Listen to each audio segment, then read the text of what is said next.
우리가 어떤 사람 만날 때 그 사람 첫 이미지가 있어요.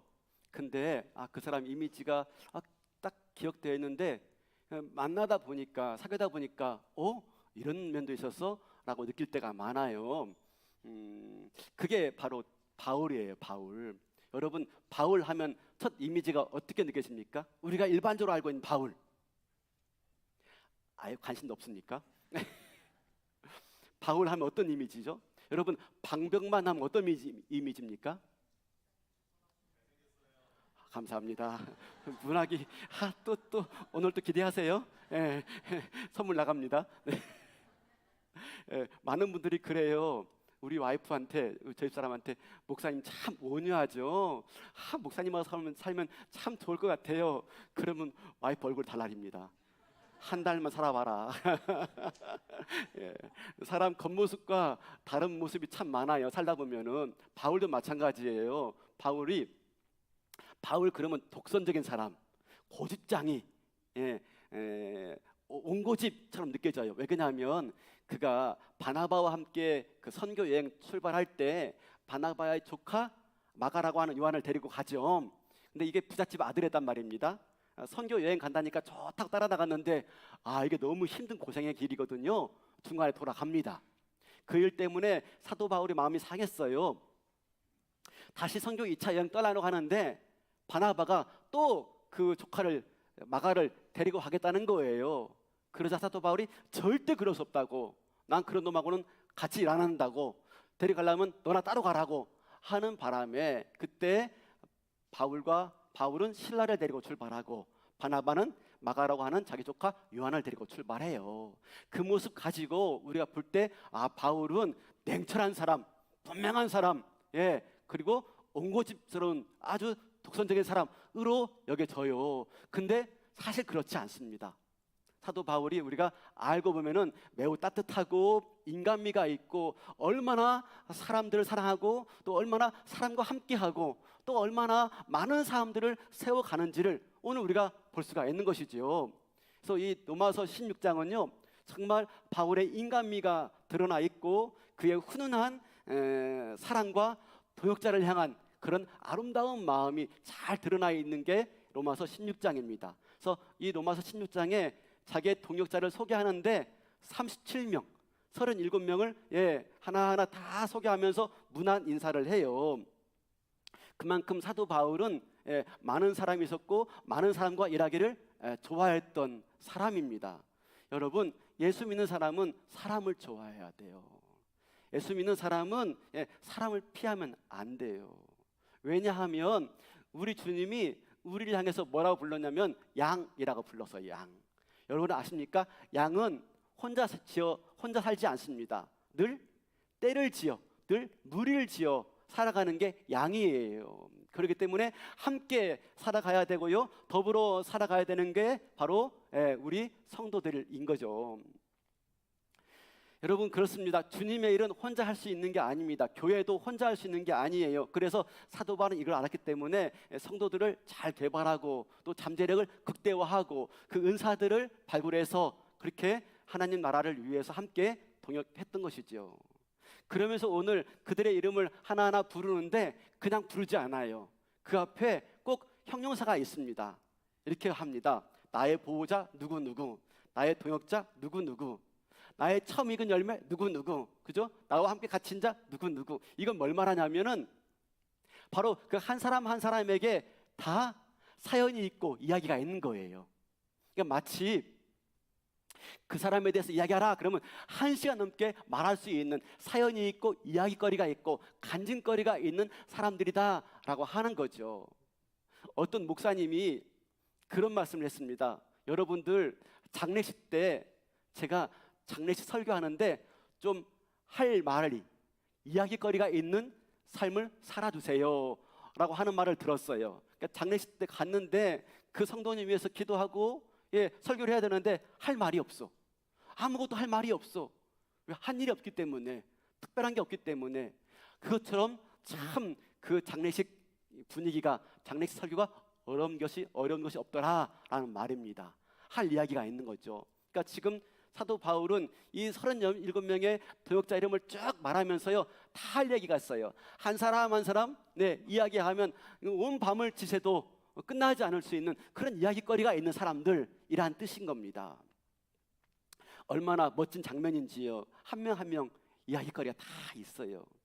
그래서 우리가 다 살펴보지 못하지만 대표적으로 몇 사람만 좀 살펴보면서 사도 바울의 동역자, 더 나아가서 하나님 나라의 동역자에 대해서 말씀을 좀 나누기를 원합니다. 처음 나온 사람이 베베예요. 베베. 그죠? 여자의 이름이 처음 나왔어요.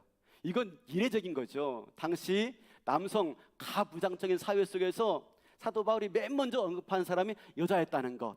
참 이 여인이 보통 여인이 아닌 거죠. 이 여인은요, 고린도 지방의 갱그리아 항구라고 있습니다. 거기에서 태어났고 바울이 고린도 가서 선교 여행할 때 아마 복음을 듣고 영향을 받아서 그리스도인으로 제자로 개종한 사람인 것 같아요. 그런데 오늘 본문 1절에 보니까 뭐라고 말하고 있죠? 베베에 대해서요. 내가 겐그리아 교회의 일꾼으로 있는 우리 자매 베베를 너에게 추천하노니 라고 말합니다. 그래서 일꾼이라고 써 있어요. 일꾼 앞에 성경책에 보니까 조그마한 글씨로 뭐라고 써 있죠? 3 써 있어요. 그 밑에 내려가니까 뭐라고 써 있죠? 집사라고 써요. 집사. 그죠? 이상해요. 그 당시 이 집사라는 직분이 교회마다 활발하게 있었는지, 또 이 집사라는 직분을 여성에게 붙일 수 있었는지는 모르겠어요. 아마 그러지 않았던 것 같아요. 집사는 있었겠지만 여성에게도 집사라는 이름을 붙이진 않았던 것 같아요. 그럼 뭐죠? 여성인데, 그냥 평신도인데 집사라고 부를 만큼 아주 열정적으로, 오히려 집사들 이상으로 열심히 감당했기 때문에 우리 교회의 집사 베베라고 할 정도로 집사가 별명처럼 붙게 된 거예요. 그만큼 집사 이상으로 열심히 사역했던 것을 알 수가 있지요. 그러면서 뭐라고 말하냐면 여러 사람과 나의 보호자였다라고 말합니다. 이게 무슨 말일까요? 여러 사람과 나의 보호자, 이것은 경제적인 후원자를 의미하는 말이라고 해요. 경제적인 후원자. 그러니까 사도 바울이 전도 여행하고 또 교회를 개척하고 하는 모든 것에 경제적으로 넉넉하게 후원했을 뿐만 아니라 여러 사람들, 특별하게 예수 믿고 처음 들어오는 많은 사람들, 그 중에는 가난한 사람이 있겠죠. 어려운 사람이 있겠죠. 과부도 많았겠죠. 그들에게 넉넉하게 후원하고 또 재정적인 것을 도움을 줄 수 있는 그런 사람이었다라고 말을 하고 있는 것입니다. 더 나가서 베베는 당시 교회에서, 고린도 교회에서 큰 비중을 차지하고 있었어요. 왜냐하면 여러분 아십니까? 이 고린도 이 로마서를 쓰고 있는데 이 로마서를 누구 손에 붙여서, 누구 손에 들려서 로마 교인들에게 보내주고 있죠? 이 고린도서를 자꾸 고린도서래. 이 로마서를요. 여러분, 이 로마서가 얼마나 심오해요? 제가 한 10년 전에 이 로마서를 한번 강의한 적이 있었는데 진짜 힘들었어요. 근데 은혜도 많았어요. 또 로마 설교하면서 정말 어떤 분이 이 로마서 말씀을 듣고 나중에 말기암 환자였는데 로마서 말씀을 듣고 큰 구원의 확신을 듣고 알게 되어지고 소천하신 분 계시는데요. 로마서 얼마나 심오하고 얼마나 어려운 말씀인데, 얼마나 귀한 말씀인데요. 이 로마서를 누구 손에 붙여서, 누구 손에 들려서 로마 교인들에게 전해주고 있는 줄 아십니까? 바로 그 사람이 베베. 여러분, 이처럼 귀한 서신을요, 이처럼 귀한 책을요 맡겨서 보낼 만한 사람이 누구였습니까? 적어도 사도 바울이 믿을 만한 사람, 신실한 사람, 그죠? 이걸 보냈을 때 그렇게 가치 있게 여길 수 있는 사람, 그 사람이 가지고 왔대. 그러면 그 사람은 진짜 사도 바울의 오른팔이고 정말 중요한 것을 다룰 수 있는 사람이야 라고 한 사람에게 보내지 않겠습니까? 그게 누구였다고요? 베베였어요. 베베가 그런 여인이었다라고 말을 하면서 2절에 이렇게 말합니다.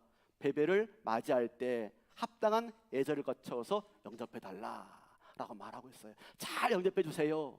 귀하게 나처럼 영접해주세요. 나와 버금갑게 대해주세요 라고 말을 하고 있는 거예요. 그만큼 멋진 사람이고요, 신실한 사람이었고 자기가 가지고 있는 것을 아낌없이 후원하는 그런 손길이었고요. 비록 평신도였지만 집사라고 별명을 그런 붙일 만한 그런 사람이었다라고 말을 하고 있는 것이지요.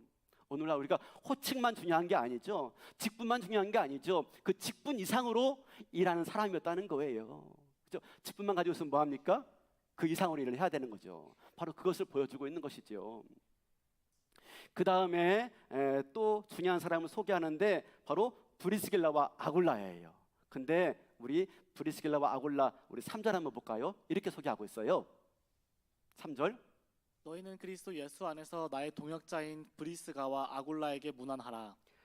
나의 동역자들이라고 말하고 있어요. 나의 동역자 브리스길라와 아굴라 부부입니다.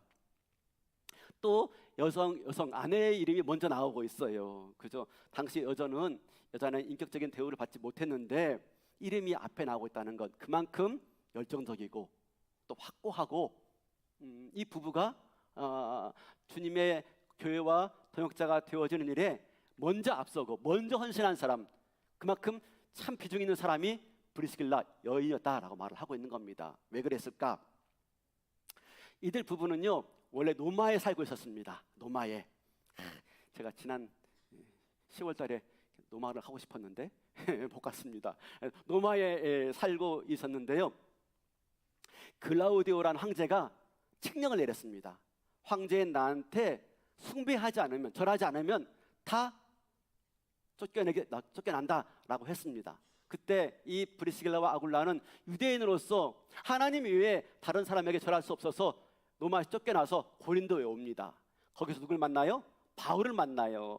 왜? 생업이 같았습니다. 이 천막을 만드는 일을 하고 있었기 때문에 바울을 만나게 되어지고, 바울을 만나면서 같은 일을 감당하면서 바울에게 복음을 듣고요 전혀 딴 사람으로 변하게 되어져요. 그래서 그리스도의 제자가 될 뿐만 아니라 그들의 삶이 획기적으로 바뀌는 그런 역사가 일어나게 되어지는데요. 바울이 장소를 옮겨 다니면서 선교할 때 그와 따라다니면서 함께 거처를 옮기는 걸 볼 수가 있어요. 고린도에서 에베소로 선교할 때 이 부부는요 같이 에베소로 이사가 가지고 같이 장사를 해요. 그리고 나중에 얼마 후에 로마의 황제가 이 추방령을 철회했을 때 추방령이 사라졌으니까 다시 돌아갈 수 있잖아요. 로마로요, 직장으로 돌아갑니다. 그때. 근데 거기서요 다시 직장과 일터를 찾았지만 영원히 살지 않아요.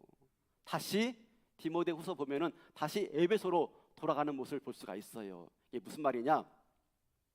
바울이 이들 부부를 동역자라고 말한 이유가 다른 데 있지 않아요. 이들은요 바울을 따라다니면서 이사를 해요. 따라다니면서 어떡합니까? 같이 옮겨가면서 장사를 같이 합니다. 그러니까 로마로 돌아간 이유도 다른 이유가 아닙니다. 로마에 우리 집이 있으니까, 로마에 내 직장이 있으니까 그래 간 게 아니에요. 왜냐하면 바울이 로마에 가서 복음 전하기를 원했거든요. 바울의 소망이 뭡니까? 로마에 가리라. 그죠? 로마에 가서 복음을 전하리라 하는 게 이 바울의 마지막 사명인 줄 알았고요. 그래서 먼저 가서, 바울보다 먼저 가서 그곳에서 정착하면서 바울이 올 수 있도록, 바울이 와서 귀가하면서 복음을 전할 수 있도록 미리 가서 준비하기 위해서 로마로 이사 갔던 겁니다. 그런데 어떡하죠? 다시 에베소로 가니까 또 직장과 일터를, 집을 버려두고 다시 에베소로 가는 모습 볼 수 있어요. 뭘 위해서 이사하죠? 바울과 함께 복음 전하기 위해서 이사하는 거예요. 우리 교회에도 많은 분들이 왔다가 이사 가요. 그죠? 근데 이사 갈 때 어디로 갑니까?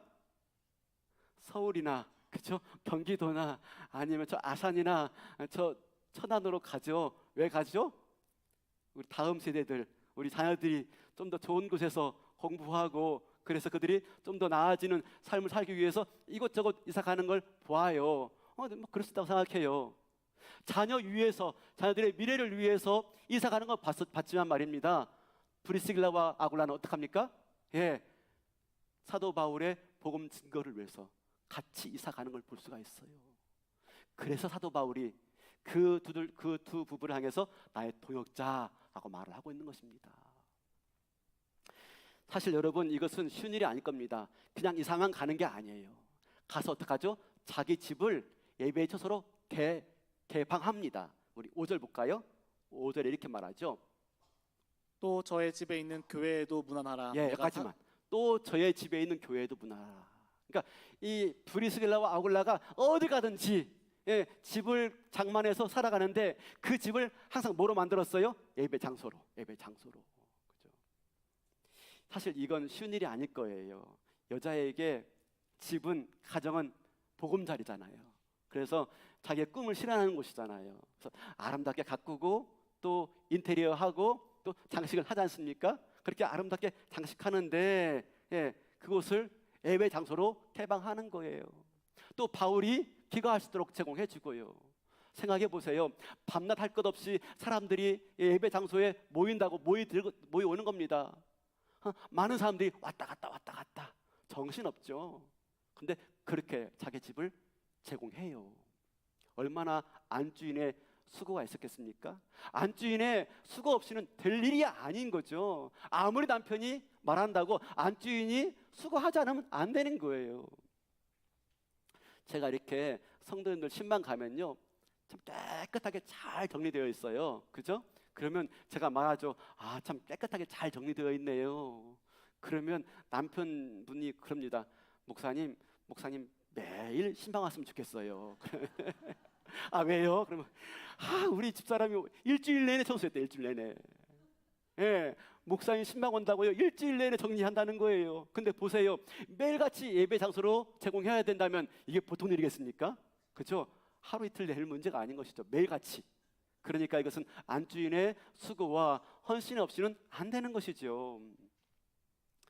다시 말하면 여자로서 직업도 이사도 가정도 우선순위를 주님과 복음을 위해서 살았던 거죠. 그래서 도역자라라고 말을 하고 있는 겁니다. 더 나가서 이들 부부에게 빼놓을 수 없는 일이 하나 있습니다. 4절 보면은요, 이렇게 말합니다. 4절. 그들은 내 목숨을 위하여 자기들의 목까지도 내놓았나니 나뿐 아니라 이방인의 모든 교회도 그들에게 감사하느니라. 자기 목까지 내놓았다. 그러니까 사도 바울을 위해서요, 목숨까지 아끼지 않은 그런 헌신과 수고가 있었던 부부였기 때문에 바울이 나의 도역자다라고 말하고 있는 것입니다. 브리스길라와 아굴라 잘 알고 있지만 그들은 바울의 도역자이지만 더 나아가서 하나님 나라의 도역자가 된 줄로 믿습니다. 그죠? 그 다음 소개할 사람이 누구냐면 버시예요. 버시. 우리 12절 볼까요? 12절입니다. 주 안에서 수고한 드루베나와 드루보사에게 문안하라. 주 안에서 많이 수고하고 사랑하는 버시에게 문안하라. 이 버시는요, 성경에 딱 한 번 여기만 나와요. 근데 이 버시라는 뜻은 헬라어로 페르시스예요. 페르시스. 이게 뭐냐? 바로 페르시아 사람을 의미하는 여성형 명사예요. 그러니까 페르시아 사람인데 여성형 명사가 바로 페르시스. 그래서 페르시아인 근데 여성형 명사 버시예요. 버시. 다시 말하면 버시는 뭐냐면요, 이렇습니다. 페르시아 댁, 페르시아 댁, 당진 댁, 포항 댁, 순천 댁, 그죠? 이게 버시란 뜻이에요. 그러니까 이름이 없어요. 그냥 포항 댁이에요. 이름이 없다니까요. 그냥 당진 댁이에요. 그러니까 얼마나 볼품없고 얼마나 그냥 그런 사람이겠습니까? 그런데 하나님 앞에서 바울의 도역자로 기록되어지고 있는 것입니다. 비록 사람들에게 알려지지 않은 인물이지만 하나님께는요, 기억되어지는 인물이 바로 버시인 거죠. 근데 버시에 대해서 이렇게 말합니다. 주 안에서 많이 수고하고 사랑하는 버시. 그렇죠? 근데 다시 말씀 보여주시겠습니까? 12절 보면요, 두루베나와 두루보사에 대해서는요, 주 안에서 수고한이라고 말을 해요.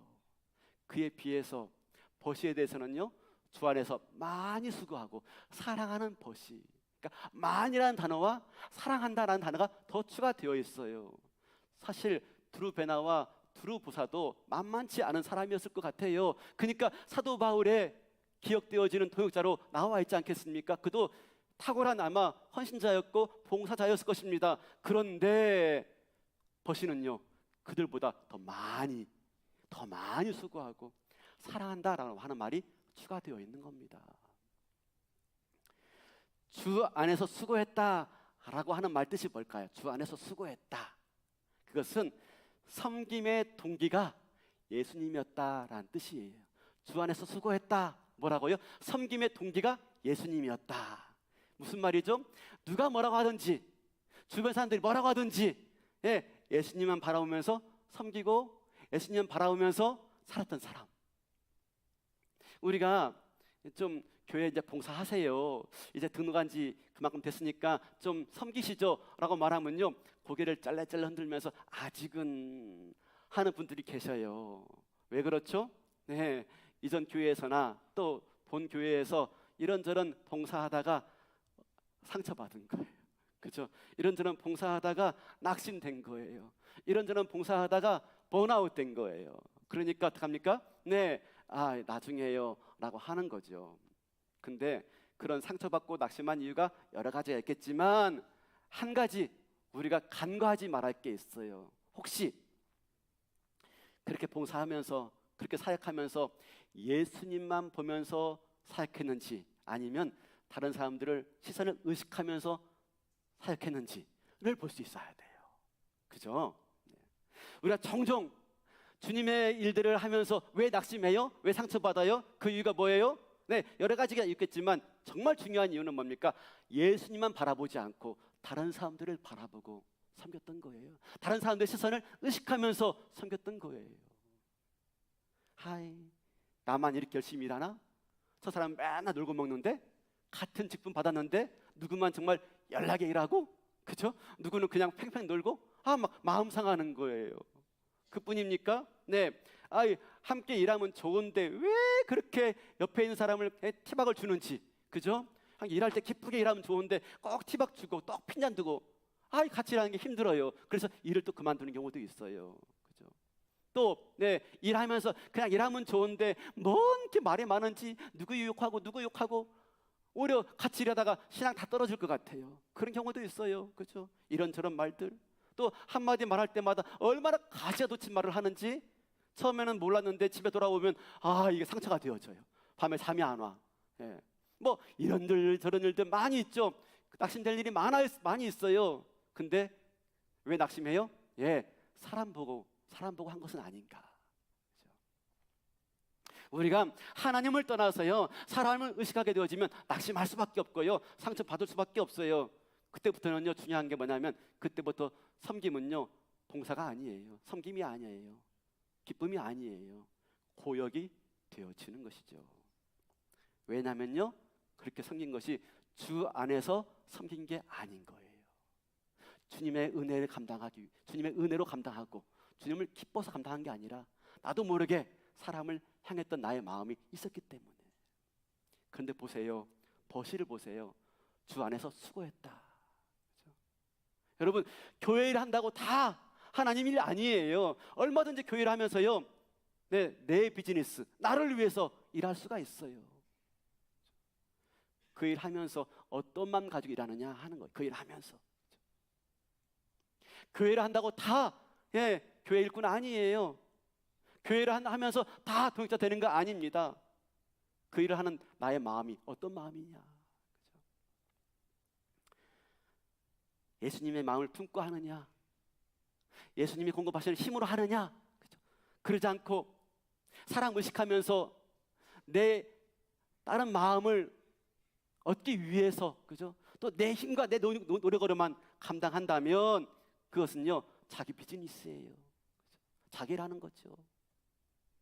그러나 버시가 주 안에서 수고했다. 무슨 말입니까? 예수님 마음을 품고 예수님이 주시는 힘으로 감당했다라고 하는 걸 말씀해 주고 있는 것이지요. 더 나아가서요, 사도 바울은 이렇게 말합니다. 사랑하는 버시라고 말합니다. 사랑하는 버시. 이 모니터 좀 높여주시겠습니까? 사랑하는 버시. 근데 이 단어는요, 수동태로 되어 있습니다. 정확히 번역하면 사랑받는 버시예요. 사랑받는 버시. 그러니까 이 버시는 누구로부터 사랑받아요? 사도 바울에게 사랑받고, 또 교인들에게 사랑받고, 하나님께 사랑받는 거예요. 이게 어떻게 감당할 수 있을까? 어떻게 가능할까? 그죠? 우리가 일하면서 사실 상처 줄 수 있고 일하면서 하나님 영광 가릴 수가 있는데요. 버시는 사랑받는 버시. 하나님께 사랑받고 교역자에게 사랑받고 바로 이웃들에게 성도들에게 사랑받는 거예요. 어떻게 가능할까? 이게 어떻게 가능할까? 그죠? 바로 하나님과 관계가 잘 돼 있는 거예요. 하나님과 관계가 잘 돼 있는 거죠. 하나님과 올바른 관계를 맺으면서 하나님과 성도를 섬길 때 바로 하나님을 닮아가는 성품이 되어지는 것이죠. 하나님 주신 은혜와 하나님 주신 힘으로 감당하게 되어지면 어떻게 됩니까? 그 사람이 달라져 가는 거예요. 하나님처럼, 예수님처럼 성숙된 인격으로 변화될 때, 바로 그럴 때 어떻게 합니까? 사랑받는 벗이 되는 겁니다. 사랑받는 벗. 여러분 재밌는 게 있지 않습니까? 벗이라는 이 단어가요, 한국말로 말하면 벗하고 비슷해요. 벗이 벗. 그죠? 이 벗이는요 하나님의 벗이 되었고, 이 벗이는요 사도 바울의 벗이 되었고요, 이 벗이는요 교인들에게 벗이 되었어요. 재밌죠? 벗이는 벗이 되었어요. 어떻게요?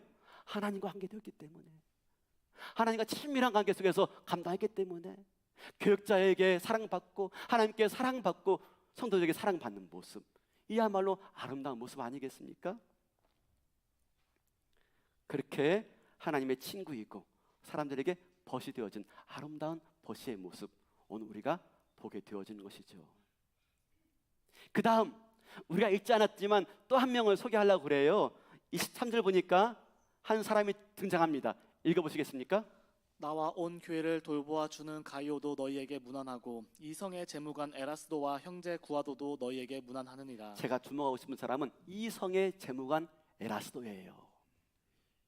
에라스도도 고린도에서 바울이 전도할 때 영향을 받아가지고 예수님의 제자가 된, 그리고 고린도 교회의 일꾼이 된 사람인데요. 우리 사도행전 19장 21절 22절 보면은 이 일이 있은 후에 바울이 마게도냐와 아가야를 거쳐 예루살렘에 가기로 작정하여 이르되 내가 거기 갔다가 후에 로마도 보아야 하리라 하고, 자기를 돕는 사람 중에서 디모데와 에라스도 두 사람을 마게도냐로 보내고 자기는 아시아에 얼마 동안 더 있으니라. 디모데, 여러분 사도 바울에게 디모데 중요한 동역자잖아요. 그와 함께 나온 인물이 에라스도예요.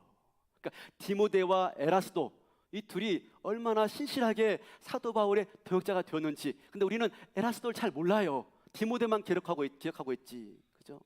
근데 이 디모데와 함께한 사역한 이 에라스도가요, 그 성의 재무관이었대. 재무관. 이게 뭡니까? 재무관이라는 단어를 보면 밑에 보면 청지기라고 쓰여 있어요. 에라스도는요 고린도시의 청지기, 다시 말하면 재무와 회계를 담당하는 고위직 관리였을 것이다 라고 보고 있어요. 실제로 1929년에 고고학자들이 고린도 지역을 발굴하는데, 이 고린도 국장 동북쪽 지역에 포장된 도로에서 한 가지 비문을 발견해요. 근데 그 비문에 에라스도의 이름이 쓰여 있습니다. 보여주시겠습니까? 저 비문이에요. 저게 1세기 중엽 정도에 만들어진 것인데 라틴어로 쓰여 있는데요, 이렇게 쓰여 있어요. 조연관 직책의 보답으로 에라스투스가 자신의 비용으로 이것을 포장하다 라는 이름 글귀예요. 뭐냐면 조연관은 로마에서 주는 고위직 관료 이름인데요, 조연관이 담당하는 게 뭐냐면 그 도시의 공공 건물 담당하고 있고요, 도로를 관리하고요, 또 곡식의 수급을 담당하는 거예요. 그러니까 굉장히 큰 역할인 것이죠. 그런데 에라스도는요 어떻습니까? 조연관이라는 직책을 부여받자 그에 대한 감사한 마음으로 도로를 포장하는데 자기의 사비를 들여가지고 도로를 포장하고 있어요.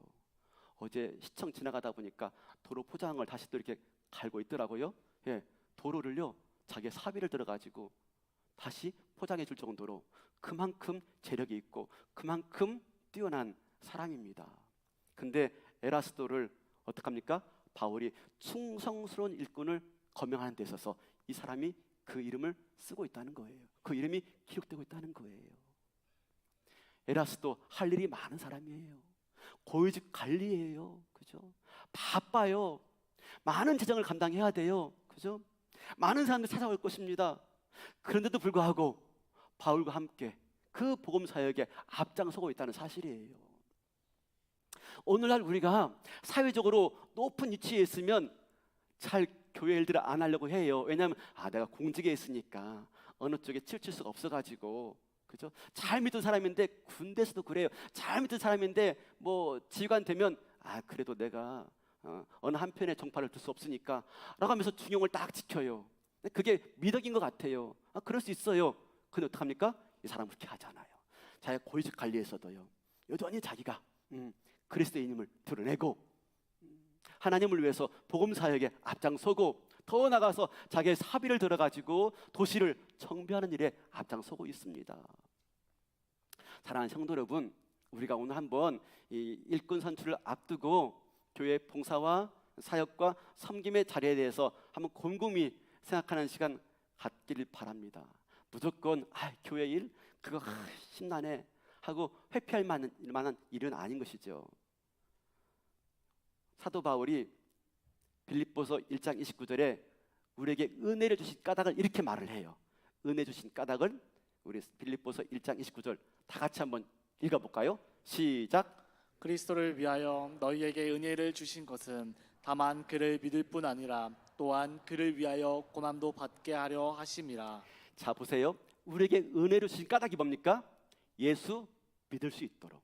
여러분, 은혜 없이는 예수 못 믿어요. 믿음도 은사예요. 은사. 믿습니까? 하나님 은사 줘야지 믿음이 생기고요, 그럴 때 예수를 믿게 되어지는 것이죠. 그러니까 하나님께서 우리에게 은혜를 주셔서 예수 믿게 하신다는 거예요. 그건 또 하나가 있어요. 또 하나가, 하나님이 우리에게 은혜를 주신 까닭이 뭐예요? 뭐예요? 읽어보세요. 그를 위하여 고난도 받게 하려 하십니다. 왜 안 읽으세요? 은혜를 주신 까닭은요, 예수를 위해서 고난도 받게 하려고. 우리는 앞에 것만 좋아하죠? 뒤에 것도 있다는 사실이에요. 고난 받게 하시려고 은혜도 주신대요. 그럼 우리가 예수를 위해서 받는 고난이 뭘까요? 순교요? 아니요. 그건 특별한 사람들이 감당하는 것이지만 특별한 때에 감당하는 거예요. 고난이 뭘까요? 예수 믿는 것 때문에 주를 섬기는 일로 이런저런 아픔과 낙심과 상처와 어려움들을 겪는 겁니다. 일상의 삶 속에서, 그렇죠? 예수 믿는 삶 속에서, 교회를 섬기는 삶 속에서 받는 고난들 많이 있죠. 솔직히 교회에서 이렇게 일 시키면 나 그 사람하고는 안 해요. 나 스타일이 맞지 않아요. 내 스타일이 아니에요. 라고 하면서 그 자리를 피하는 경우가 많아요. 그 사람과 함께하면 너무 힘들어요. 그게 고난이에요. 그게 고난. 아시겠습니까? 내 스타일이 아닌데 그 사람과 함께하면 참 힘드는데 그래도 하나님을 위해서요 함께 그 길을 걷는 거예요. 그게 고난이에요. 근데 그렇게 고난을 감당할 때 하나님 뭐 주신다고요? 은혜를 주신대요. 은혜를. 그걸 감당할 수 있도록 하기 위해서요. 우리가 예수 믿으면서 기도가 많아요. 하나님, 내가 하나님의 은혜를 경험하고 싶어요. 내가 하나님 만나길 원해요. 하나님이 나를 정말 사랑하신다는 걸 내가 확인하고 싶어요. 내가 정말 주님의 기쁨 되길 원하고 주님이 나를 만져주심을 내가 경험하고 싶어요. 주님의 얼굴 보고 싶어요. 기도 제목 많아요. 근데 아십니까? 그런 기도 제목의 응답을요 꼭 기도의 자리에서만 응답받으려고 해요. 근데 그게 아닙니다. 여러분, 하나님 만나고 싶어요? 그분의 음성 듣고 싶어요? 그분의 은혜를 경험하고 싶어요? 내가 어디에 있어야 된다고요? 고난의 자리, 섬김의 자리, 봉사의 자리에서 오히려 우리가 하나님의 은혜를 누릴 수 있다는 것을 잊으시면 안 돼요. 우리가 오늘 또 단기 선교를 앞두고 있어요. 이번에 단기 선교 신청하신 분들이 좀 적어가지고 걱정인데, 단기 선교 필리핀 빠니키는요 농촌 지역입니다. 그 뜨거운 때학빛에서 도방 전도하고 또 뭐 이것저것 하고 선교학교 섬기면 선교 대원들의 얼굴이 막 파김치예요. 돌아올 때 보면은 진짜 파김치예요. 지쳐가지고 막 허덕거리고 있어요. 근데 신기한 건 뭔지 아십니까? 또 다음날 가자 그러면요 얼굴이 쨍 하고 밝고요, 마지막 그 선교지를 떠날 때요 찬양하면 얼굴이 신령한 모습으로 제가 봤어요. 그죠? 네. 애원이, 문학이, 그죠? 정말로 그 얼굴이요 신령한 모습으로 싹 바뀌어가지고 찬양하는데 천사 같아요. 왜 그래요? 봉사의 자리에서 하나님 주시는 은혜를 경험하는 거예요. 예. 주를 위해서 고난 당할 때 하나님이 은혜를 주시는 거예요. 그렇기 때문에 그 자리에서 은혜 받고 다음번에 또 가려 또 가는 거예요. 또 가는 거예요. 사랑하는 성도 여러분, 우리가 이제 일꾼 선출을 앞두고 있으면서 또 12월 맞이하면서 일꾼들을 모집하고 있어요.